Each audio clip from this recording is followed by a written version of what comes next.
रहीम। बेटा आज का हमारा टॉपिक है क्लासिफिकेशन और आज हम सारा कुछ क्लासिफिकेशन के बारे में एक्चुअली में पढ़ने वाले हैं।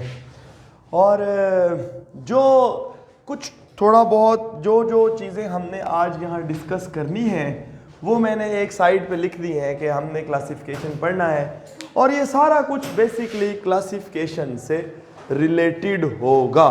कैसे होगा मैं अभी आपको बताता हूँ। आइंदा हम इस तरह किया करेंगे कि हम सारे के सारे जो भी चीज़ें हमने पढ़नी होगी उससे रिलेटेड एक लिस्ट यहाँ बना लिया करेंगे ताकि हमें उसको पढ़ने में आसानी हो कि हम कोई चीज़ रह ना जाए, कोई चीज़ भूल ना जाए। ठीक है जी।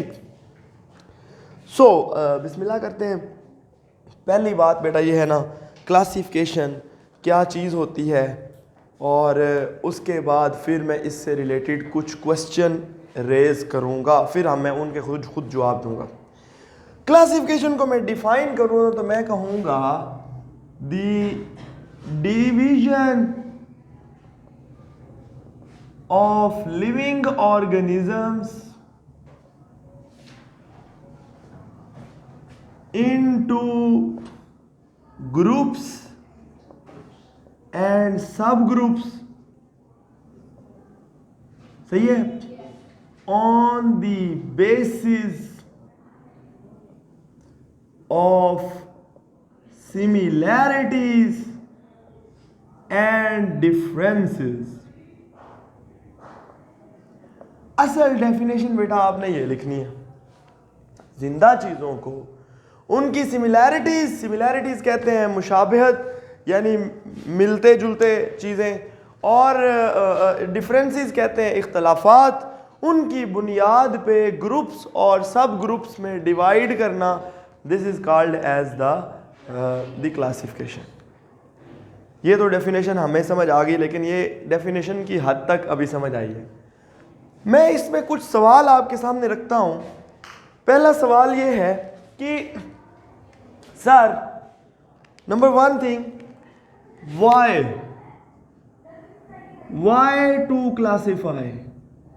भाई सर इसकी ज़रूरत क्या है, हम बात करेंगे अभी। सेकंड जो क्वेश्चन है that is how to classify. Number three is on what basis, क्यों, हम किस बुनियाद पे हम उनको क्लासिफाई करेंगे। और चौथा सवाल होगा इन विच ब्रांच यानी इन विच डिसिप्लिन, कौन सी जो ब्रांच होगी, कौन सी बायोलॉजी की ब्रांच जिसके अंदर हम वो करेंगे।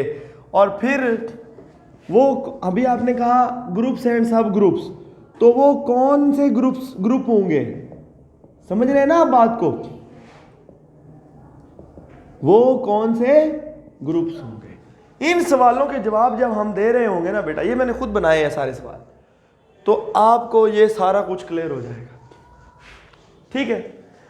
सबसे पहली बात मैं आपको पहले सवाल का जवाब देता हूं। बेटा हमने कल बात की थी कि इस दुनिया के ऊपर तकरीबन, इस ज़मीन के ऊपर 1.5 मिलियन तो सिर्फ डिफरेंट टाइप्स के एनिमल्स हैं, टाइप्स ऑफ एनिमल्स। अभी ये बड़ी पुरानी फिगर है, मज़ीद भी बहुत सारी चीज़ें हैं। और 0.5 मिलियन डिफरेंट तरह के प्लांट्स हैं। बाकी सारी क्रिएचर्स, बैक्टीरिया, एल्गी, प्रोटिस्टा, जितने एल्गी के साथ साथ बाकी के सारे प्रोटिस्टा, उन सब को तो अभी हमने इंक्लूड ही नहीं किया। बेटा इधर देखो, इधर किताब में लिखा हुआ है सारा कुछ, आपने लिखना नहीं, सिर्फ मैं इधर देखना है, जो लिखना होगा मैं बता दूंगा। 1.5 मिलियन डिफरेंट तरह की चीज़ें हैं और इतनी सारी। बेटा क्या हम इनकी सारी कैरेक्टरिस्टिक्स को एक टाइम पे स्टडी कर सकते हैं? अपनी पूरी ज़िंदगी में भी कर सकते हैं? और अगर मुझे एक बात बताएं, मैं एक काम को शुरू करूं और काम इनको दे जाऊं, मैं मर जाऊं, फिर ये आगे किसी और को दे दें, फिर आगे किसी और को दे दें, तो अगला बंदा तो इस तरह पढ़ते पढ़ते ये ज़िंदगियां ख़त्म हो जाएंगी पर काम पूरा और मज़ीद भी बढ़ता जाएगा। और फिर अगर फ़र्ज़ किया दरमियान में कहीं चेन टूट गई तो फिर से शुरू करना पड़ेगा। बताने का सिर्फ मकसद ये है कि हमें, और फिर ये एक स्पीशी है, ये मार्कर है, ये दूसरा मार्कर है, इन दोनों का मैन्युफैक्चरिंग डिज़ाइन तो सेम होगा ना, बस इसमें इंक का फ़र्क है और कलर का फ़र्क है, इसके अंदर भी इंक का फ़र्क है और कलर का फ़र्क है। अगर मुझे इसका पता है फ़र्ज़ किया तो मैं बेवकूफ़ हूँगा अगर मैं इसको दोबारा से पढ़ना शुरू कर दूँ सारे के सारे को। समझ गए ना आप बात को? क्योंकि मुझे पता है कि ये दोनों आपस में सिमिलर हैं और फिर उस नॉलेज को जमा किया जाता है और जिनके अंदर सिमिलैरिटीज़ हों उनको एक ग्रुप में रख दिया जाता है और ताकि हम इस पूरे ग्रुप के बारे में कुछ चीज़ें जानते होंगे।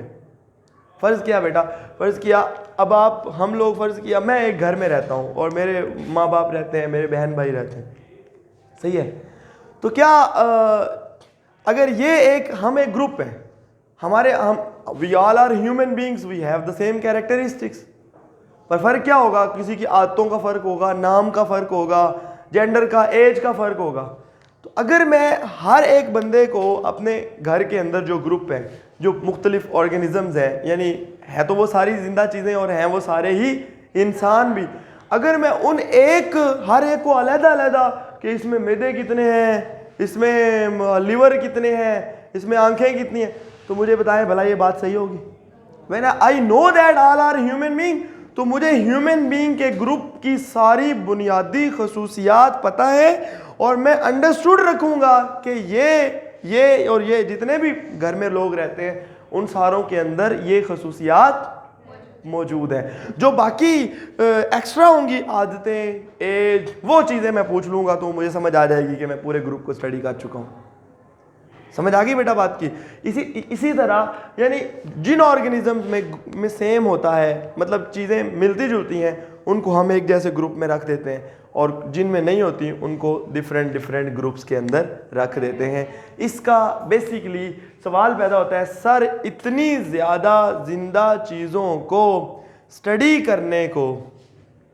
करने के लिए उनको अरेंज करना ज़रूरी है। समझ आए ना बात की? इतनी मैंने अभी एग्जांपल दी आपको कि हम इतनी ज़्यादा ज़िंदा चीज़ों को अलग-अलग स्टडी नहीं कर सकते। We have to classify them, और उस क्लासिफिकेशन का एक मकसद होता है, एक एम होता है, एम्स एंड प्रिंसिपल।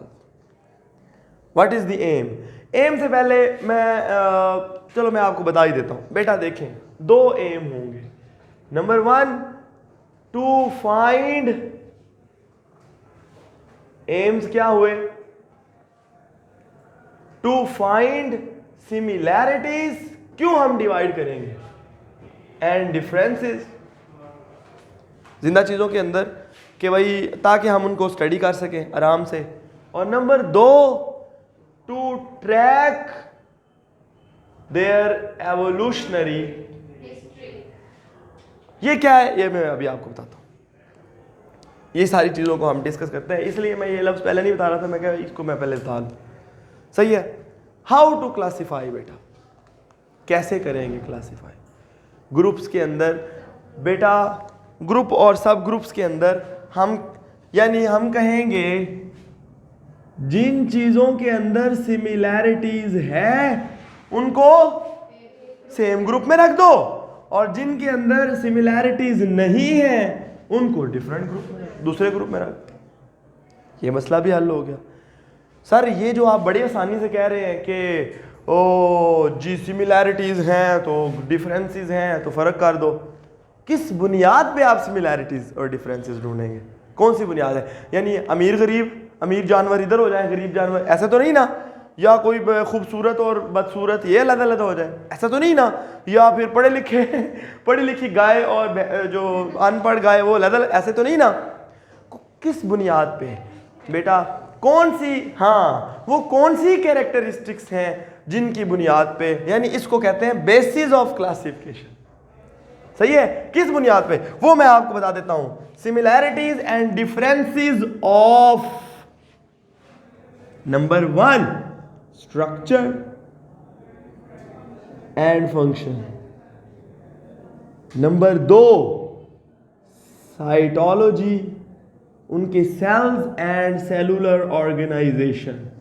बेटा ये बातें आगे आप पढ़ेंगे, लेकिन याद यहां पे रखना लाजमी, ये लिखना।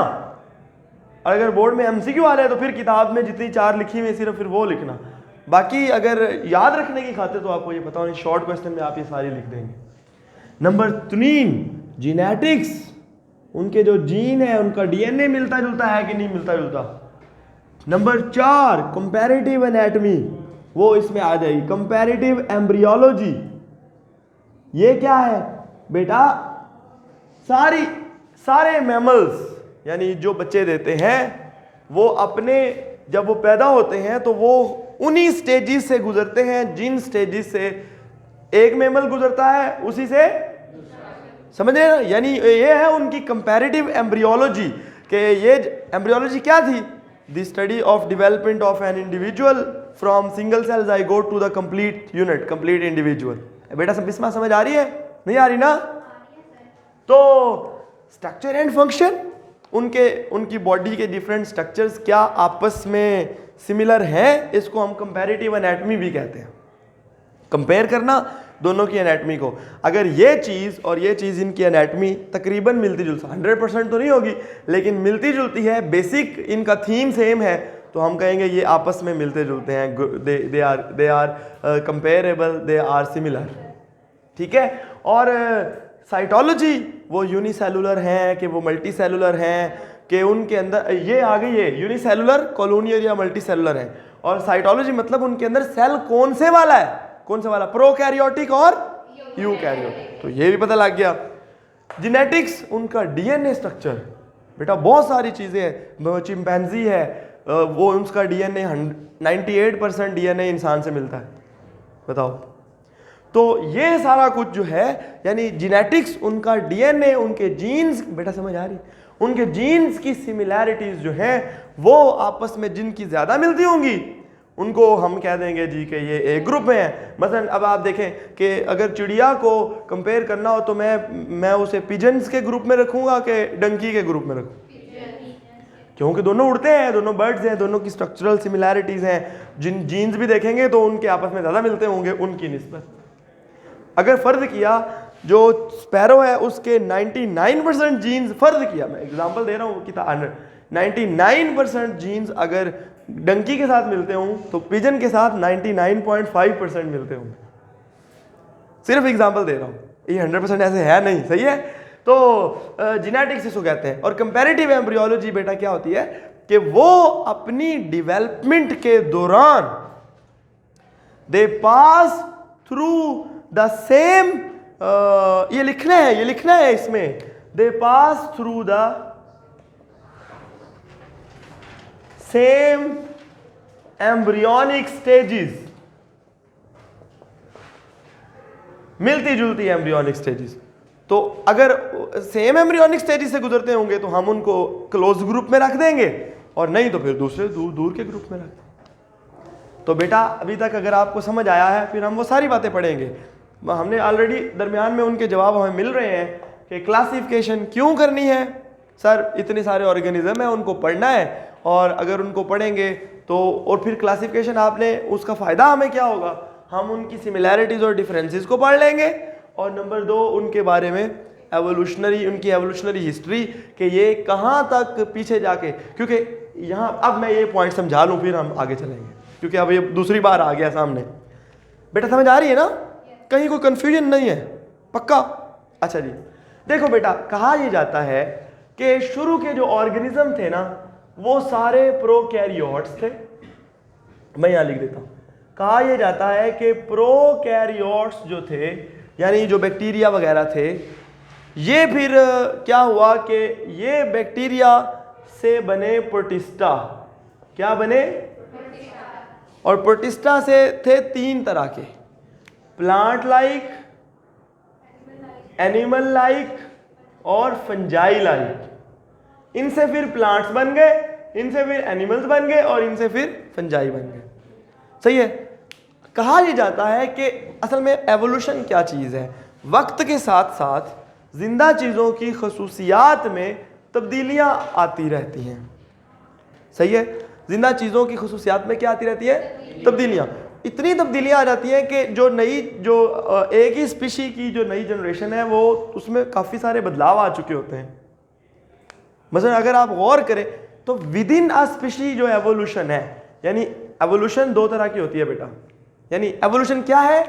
There are changes in the characteristics of living organisms with the passage of time. वक्त के साथ साथ जिंदा जानदारों की खसूसियात में तब्दीलियां आती हैं, जिसको हम क्या कहते हैं? एवोल्यूशनरी चेंजेस, और इस प्रोसेस को एवोल्यूशन कहते हैं। जो एवोल्यूशन है वो बेटा दो तरह की होती है। एक होती है विद इन अ स्पीशी, इंसान बदलते गए पर रहे इंसान। लाइक आज से आप काफ़ी साल पहले जाएं तो लोगों के कद बड़े बड़े होते थे, बहुत बड़े बड़े कद होते थे, पर वो इतने कम क्यों हो गए? अभी दुनिया में इतने बड़े कद के तो कम लोग होंगे ना, तो ऐसा क्यों? There are changes within this species, सही है। और अमंग द स्पीशीज ये एवोल्यूशन थोड़ी सी कंट्रोवर्शियल है। विद इन अ स्पीशी को तो इस्लाम भी 100% मानता है कि एक ही स्पीशी के अंदर उसकी अपनी कैरेक्टरिस्टिक्स में बदलाव आते रहते हैं, लेकिन वो वही रहती है। जो दूसरे वाली एवोल्यूशन है उसके बाद वो कंट्रोवर्शियल है, वो उसको आप आगे सेकंड ईयर में जाके पढ़ेंगे। वो कॉन्सेप्ट तो आपको पता होना चाहिए ताकि आपको समझ आ जाए। लेकिन बुनियादी जो मैंने बताया बात, तो वो यानी ये जो दूसरी एवोल्यूशन है, यानी विद इन अ स्पीशी नहीं, ओवरऑल, उसके अंदर उसके मुताबिक ये है कि शुरू में सारे बैक्टीरिया थे, प्रोकैरियोटिक सेल था, फिर उनसे अगले बने, फिर उनसे अगले बने, फिर उनसे अगले, फिर ये एक दरख्त की तरह काम चलता गया। दरख्त में बेस एक थी, यानी, और उसके बाद इसे एवोल्यूशनरी ट्री कहते हैं कि पहले एक ही तरह के ऑर्गेनिज्म थे, फिर उनसे 2 तरह के बन गए, फिर उनसे 4 तरह के बन गए, फिर उनसे 5, आगे मजीद फर्दर। तो इतनी डिफरेंट जो वैरायटी है आज, वो अगर आपने कल की बात पढ़ी हो तो आपने लिखा होगा कि जो दुनिया के ऊपर जो डाइवर्सिटी है ये 4 बिलियन साल की एवोल्यूशनरी चेंजेस का नतीजा है। ये बात आपने कल पढ़ी थी। ये साइंस के मुताबिक, साइंस ये सजेस्ट करती है कि 4 बिलियन साल में शुरू के सारे ऑर्गेनिज्म यूनिसेलुलर थे। आपको पता है 600 मिलियन से पहले सारा कुछ भी नहीं था, फिर यूनिसेलुलर आ गए। वो मैंने आपको एग्जांपल दी थी अक्टूबर वाली, और अक्टूबर में जिंदा चीजें आई और इंसान तो दिसंबर में आए हैं, वो भी 31 दिसंबर को। ये बेटा आप पढ़ लेना, ठीक है, आपको समझ आ जाएगा। तो ये जो चीज है बेटा, अब ये सारा कुछ हैपहैज़र्ड है, लेकिन आपको मैं हर चीज तरतीब से यहाँ पे बताऊंगा कि किस तरह से चलना है, सही है। पहली बात, सर क्लासिफिकेशन क्या है, क्लासिफिकेशन क्यों करनी है, और उसके एम क्या होंगे। एम है, ये शॉर्ट आता है, to find the similarities and differences among them और to track their evolutionary history. Evolutionary history को पढ़ना इसलिए ज़रूरी है कि इंसान के अंदर एक क्यूरियोसिटी होती है कि हम पीछे से किन के साथ कनेक्टेड हैं, वो पीछे से किन के साथ कनेक्टेड हैं। तो यानी कहाँ पे कहा यह जाता है कि एवोल्यूशन, देखो एवोल्यूशनरी चेंजेस, अगर आप एक दरख्त की एग्जांपल लें, एक दरख्त की जो आखिरी शाख होगी वो भी किसी इधर वाली आखिरी शाख पे भी आगे कहीं से मिल जाएगी। नहीं समझ आई? ये देखें ना, ये देखें, ये एक दरख्त है, तो ये उसकी 2 हो गई, ये उसकी इस तरह से, समझ रहे हैं ना आप बात को। तो मुझे एक बात बताएं, ये दरख्त की जो ये शाख है और ये शाख है, ये कभी ना कभी आपस में इस पॉइंट पे आके तो मिलती है ना। यानी अगर आप उसका बैक रिकॉर्ड देखते जाएं, ये किससे डेवलप हुआ, ये किससे डेवलप हुआ, ये किससे डेवलप हुआ, तो एट द एंड सारे एक कॉमन में आ जाएंगे, सही है, कहा यह जाता है, सही है। तो इस पूरी एवोल्यूशनरी हिस्ट्री को स्टडी करना कि कौन सी चीज कितने मिलियन साल पुरानी है और वो किससे निकली है, सही है, वो किससे निकली है, इस सारे को एवोल्यूशनरी हिस्ट्री को निकालना कहते हैं। समझ आ गई बात बेटा, समझ आई? तो एम पता लग गया आपको दोनों, क्लासिफिकेशन भी पता लग गई। बेसिस ऑफ क्लासिफिकेशन ये रही कि सर इस बुनियाद पे स्ट्रक्चर फंक्शन, उनकी साइटोलॉजी, सेलुलर ऑर्गेनाइजेशन, एक और भी इसमें है, that is mode of nutrition, खाते कैसे हैं,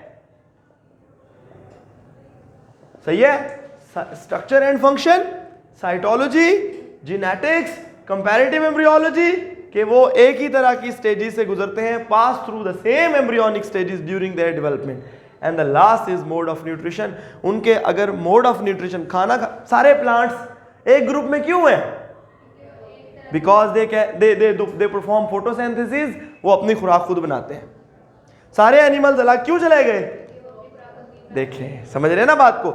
ये भी एक बुनियाद है, यानी इन बुनियादों के ऊपर, इन बेसिस के ऊपर हम चीज़ों को जो है वो क्लासीफाई कर देते हैं।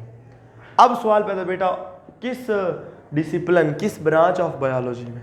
तो दो डेफिनेशन है यहाँ पे। एक तो आपने पहले पढ़ी हुई है, उसका नाम है टैक्सोनॉमी, है ना बेटा? याद है ना फर्स्ट चैप्टर? तो टैक्सोनॉमी, टैक्सोनॉमी कहते हैं वो branch of biology which deals with the study of classification. और मैंने आपको साथ कहा था कि आप क्लासिफिकेशन की डेफिनेशन भी लिखेंगे साथ, याद है? जब मैंने पढ़ाया था मैंने कहा था कि आप साथ लिखेंगे, तब बेटा हफ्सा सिर्फ आई थी, आप भी नहीं आई थी। अच्छा, पहला चैप्टर सिर्फ आपने पढ़ा हुआ है मुझसे। अच्छा, समझ गए ना बात को?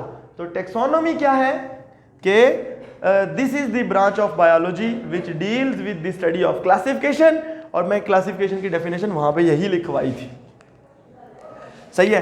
तो लेकिन एक दूसरी ब्रांच है बेटा, उसे कहते हैं सिस्टमैटिक्स। क्या कहते हैं? सिस्टमैटिक्स।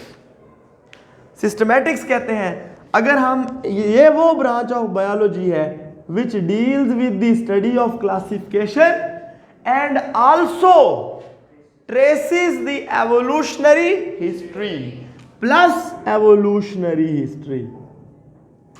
यानी आप टैक्सोनॉमी प्लस एवोल्यूशनरी हिस्ट्री करें तो क्लासिफिकेशन के बराबर बनता है, सिस्टमैटिक्स के बराबर बनता है। शॉर्ट क्वेश्चन आता होता है, what is the difference between taxonomy and systematics, या define taxonomy and systematics.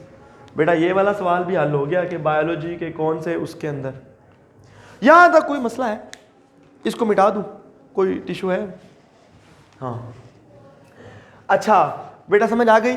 AIIMS भी वो दोनों लिखे हुए हैं, बेसिस ऑफ क्लासिफिकेशन पूरा पैराग्राफ है, उसमें यही बातें हैं। इसको अब अभी हम आखिरी 10 मिनट में रीड, आइंदा हम रीड भी किया करेंगे आखिरी 10 मिनट में, लेकिन वो लेक्चर बंद करके वीडियोस। तो रह गई बात कि अब सर एक बात रह गई है, वो आप हमें बता दें तो आपका मसला हल। इन विच ग्रुप्स, ग्रुप कौन से हैं बेटा? उन ग्रुप्स में जिनके अंदर जिंदा चीजों को क्लासिफाई किया जाता है उनको हम टैक्सॉन कहते हैं, और उसकी जमा जो है वो है टैक्स। टीई तो नहीं है, देखिएगा स्पेलिंग सही है। यानी वो ग्रुप्स, ये शॉर्ट, ये डेफिनेशन है, the groups in which living organisms are classified, the groups in which living organisms are classified. अच्छा, ये अब मैं आपको बताता हूं ये क्या है बेटा। सबसे बड़ा ग्रुप जो होता है ना उसे हम कहते हैं किंगडम। क्या कहते हैं बेटा जी? किंगडम। जो दूसरा ग्रुप होता है ना, एक किंगडम के अंदर बहुत सारे फाइलम होते हैं। क्या होते हैं? फाइलम। सही है। जिस तरह अगर एक किंगडम एनिमेलिया है, बड़ा वाला किंगडम है, उसमें बहुत सारे फाइलम हैं। कौन कौन से? मसलन फाइलम हमारा कॉर्डेटा, फाइलम नाइडेरिया, मोलस्का, आकिनोडर्माटा, फिर आर्थ्रोपोडा, फिर एनिलिडा, फिर बहुत सारे हैं। यानी मतलब एनिलिडा में क्या आ जाते हैं? वो जी आ जाते हैं सारे इनके अंदर, एक अर्थवर्म, सही है। आर्थ्रोपोड्स में क्या आ जाते हैं? ये कीड़े मकोड़े, कॉकरोचीज वगैरह वगैरह। फिर मोलस्का में ये स्नेल्स आ जाते हैं, ठीक है, स्नेल्स का वो पूरे वाला। उसके अलावा जनाब अली नाइडेरियंस में हाइड्रा वगैरह और जेली फिशेस वगैरह। तो ये आप इनके बारे में पढ़ेंगे भी अगली क्लासेस में जाके। इन ये पूरे का पूरा एनिमेलिया के ऊपर एक चैप्टर है 10वीं क्लास फर्स्ट ईयर में, ठीक है। उसमें पूरे एनिमेलिया के सारे फाइलम को डिटेल में पढ़ाया गया है, 3 चैप्टरों के जितना चैप्टर है वो, तो आप समझ जाएंगे। तो एक है किंगडम के अंदर बहुत सारे फाइलम होते हैं। फाइलम के अंदर बहुत सारी क्लासेस होती हैं। मसलन हमारा फाइलम, मैं साथ साथ आपको इंसान के बारे में बताता जाऊंगा ताकि आपको समझ आ जाए। तो क्लासेस के अंदर बहुत सारे ऑर्डर्स होते हैं, और ऑर्डर्स के अंदर बहुत सारी फैमिलीज होती हैं, और फैमिलीज के अंदर बहुत सारी जीनस होती हैं, और एक जीनस में बहुत सारी स्पीशीज होती हैं। बेटा ये सबसे बेसिक ग्रुप ये है, बुनियादी। इसमें जितने ऑर्गेनिज्म होंगे वो 100% सेम होंगे, उनकी सारी, बस कलर का फर्क होगा। जिस तरह इंसानों के कलर, आंखों का फर्क आ जाता है, लेकिन ये नहीं कि चाइनीज में कोई 3 आंखें नहीं लगी होती, या एक लगी है यहाँ, नहीं ना। तो स्पीशीज सबसे बेसिक ग्रुप है। एक स्पीशी की फिर हम डेफिनेशन भी मैं आपको करके दिखाऊंगा, सही है। अभी तो स्पीशीज मिलके जीनस, जीनस मिलके फैमिली, फैमिली मिलके ऑर्डर, ऑर्डर मिलके क्लास, क्लास मिलके फाइलम, फाइलम मिलके एक बड़ा किंगडम बनाते हैं। ये तरतीब याद रखनी फर्ज है, क्योंकि इस तरतीब को हम कहते हैं टैक्सोनॉमिक हायरार्की। क्या कहते हैं बेटा? पता लग गया? टैक्सा फॉर्म अ लैडर, एक सीढ़ी बनती है, सही है। That ladder is called as taxonomic hierarchy. लेकिन उसमें आप ये पूरे इनके नाम लिखेंगे, अगर डेफिनेशन भी आ जाए तो सिर्फ ये नहीं लिखेंगे taxa form a ladder that is called taxonomic hierarchy. उसमें आप द मोस्ट बेसिक से लेकर द बिगेस्ट वन तक आप सारे तरतीब से लिखेंगे, species, genus, family, order, class, phylum, kingdom. समझ आ गई जनाब? उमैर बेटा समझ आई? मौलवी साहब आपको? अवैस? सही है जी। सो अब मैं आपको एक एग्जांपल दे के, दो एग्जांपल्स दे के मैं पढ़ाता हूं। तो बेटा इंसान का जो किंगडम है वो है, उसे कहते हैं किंगडम एनिमेलिया। और जो प्लांट है मटर, उसका है जी प्लांटाई, आपको पता ही है ना। तो उसके बाद जो फाइलम है इंसान का, दैट इज कॉर्डेटा। ये बेटा खास किस्म के ऑर्गेनिज्म है, इनके अंदर रीढ़ की हड्डी, पहले नोटोकॉर्ड होता है, वो आप पढ़ेंगे अगली क्लासेस में जाके। नोटोकॉर्ड एक जब हम एम्ब्रियो में होते हैं ना, अभी हम डेवलप कर रहे होते हैं, तो उनके हमारे अंदर एक नोटोकॉर्ड बनती है, बाद में वो वर्टेब्रल कॉलम रीढ़ की हड्डी बन जाती है, सही है।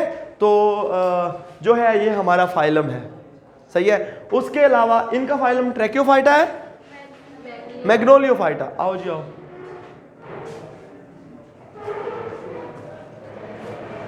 ठीक है। और हमारी क्लास इज क्लास मैमेलिया। बेटा कॉर्डेटा के अंदर मैमल्स जो होते हैं वो अपने बच्चों को दूध पिलाते हैं और उनके जिस्म पे बाल होते हैं, ठीक है। इन कॉर्डेटा के अंदर 4 क्लासेस हैं। क्लास पाइसिस जिनको मछलियां कहते हैं, क्लास एविस जिनको बर्ड्स कहते हैं, क्लास रेप्टिलिया, 5 है क्लासेस। एम्फीबिया जो एम्फीबियंस में ये फ्रॉग, और रेप्टिलिया में स्नेक्स वगैरह, और मैमेलिया यानी इंसान और बाकी मैमल्स जो बच्चों को दूध पिलाते हैं और बच्चे देते हैं, अंडे नहीं देते। तो जो क्लासेस हैं वो क्लास है हमारी वो ये है। ऑर्डर हमारा प्राइमेट्स है, 2 टांगों पे चलते हैं, और भी खुसूसियात हैं। फैमिली जो है वो हमारी होमनाइडी है। जीनस हमारी होमो है, और एच यानी होमो सैपियंस, सैपियंस का एस छोटा आएगा, ये हमारी स्पीशी का नाम है। यानी ये जितने इस टाइम पे लोग यहाँ इस कमरे में बैठे हैं सिवाय 1-2 कुछ, वो सारे होमो सैपियंस हैं। समझ आ गई बात की? तो ये हमें पता लग गया बेटा कि ये इंसान। सवाल आता है इंसान की टैक्सोनॉमिक हायरार्की लिखें, तो वो फिर आप ये लिख के इधर सामने ये पूरा टेबल में जो लिखा हुआ है। इसी तरह इनका मैग्नोलियोफाइटा है, फिर मैग्नोलियोप्सिडा है, फिर फेबल्स है, फिर फैमिली इनकी पोएसी है। मटर की फैमिली कौन सी है? फेबेसी, मटर फैमिली फेबेसी है। और जीनस इनकी है पाइसम, और पाइसम सैटिवम उनका साइंटिफिक नेम है, सही है। तो ये जो है ना बेटा taxa form a ladder which is called taxonomic hierarchy. और टैक्सोनॉमिक हायरार्की में इंसान की टैक्सोनॉमिक हायरार्की ये है, और मटर की, क्योंकि ये किताब में लिखी हुई है इसलिए मैंने यहाँ लिखना गवारा नहीं किया। समझ आ गई जनाब बात की? ठीक है बेटा। कोई और इसमें जो बेसिक यूनिट ऑफ क्लासिफिकेशन है, सबसे बेसिक, वो है स्पीशी।